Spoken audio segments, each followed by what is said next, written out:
I have a question for you. What would you do if someone slammed the door in your face? Well, Chad's president just showed the world exactly how it's done. His response to Trump's latest travel ban is absolutely legendary. But before we dive into this diplomatic drama that's got everyone talking, make sure you hit that subscribe button because we're about to unpack this story. Here's what went down. Wednesday, President Trump brought back one of his signature moves from his first presidency, the travel ban. And this time is targeting 12 countries: Afghanistan, Myanmar, Chad, the Republic of Congo, Equatorial Guinea, Eritrea, Haiti, Iran, Libya, Somalia, Sudan, and Yemen, including Chad. Basically saying these nations have deficient screening processes and historically refuse to take back their own citizens who overstay in America. Now, I've got to be honest with you. When I first heard about this, I thought, okay, here we go again. But what happened next? You want to know? And I'll tell you, the story gets really interesting. Chad's President Mahamat Idriss Deby didn't just sit there and take it. Oh no, he fired back with what might be the most dignified right back at you I've ever seen within hours. He announced that Chad would be suspending visa issuance to US citizens. He said, let's give it back. But here's the part that really gets me. In his Facebook post, and yes, world leaders are on Facebook like the rest of us, President Deby said, Chad has no planes to offer, no billions to give, but Chad has his dignity and pride.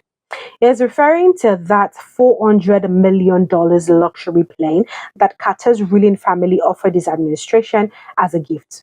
Basically, he's saying, look, we might not be the richest country in the world. We might not have all the bells and the whistles, but we absolutely have our self-respect. And you know what? That resonates with me because how many times in our own lives have we been in situations where someone with more power, more money, or more influence tries to make us feel small? President Deby's response is a masterclass in standing your ground while maintaining your dignity.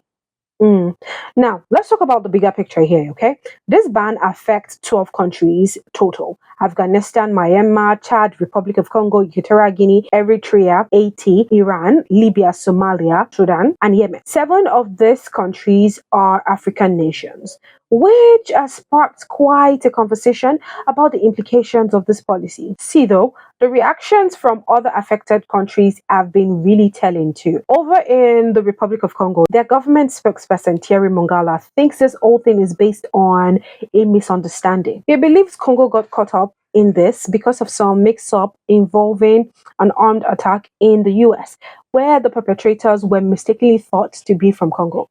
His response: obviously, Congo is not a terrorist country. Is open, their diplomatic services can clear this up quickly. Meanwhile, Sierra Leone, which faces heightened restrictions rather than an outright ban, is taking a more collaborative approach.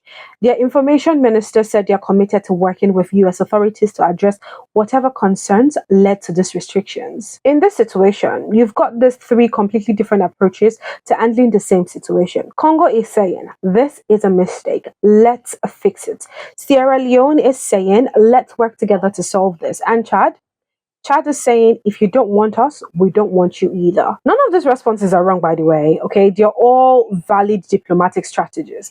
But Chad's approach has something that really stands out. It's unapologetically assertive. It's saying we're not going to beg to be treated with respect.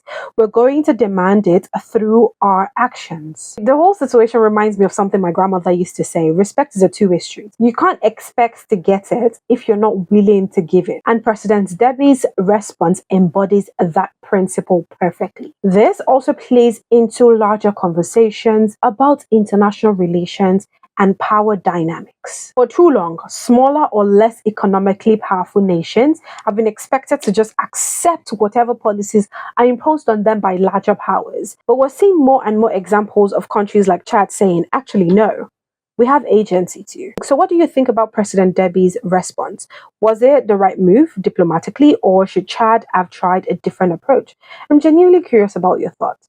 Drop your thoughts in the comment below. I read every single one and I love hearing different perspectives on stories like this. And if you found this breakdown helpful, don't forget to give this video a thumbs up and hit that subscribe button for more deep dives into the stories that are shaping our world. Until next time, adios.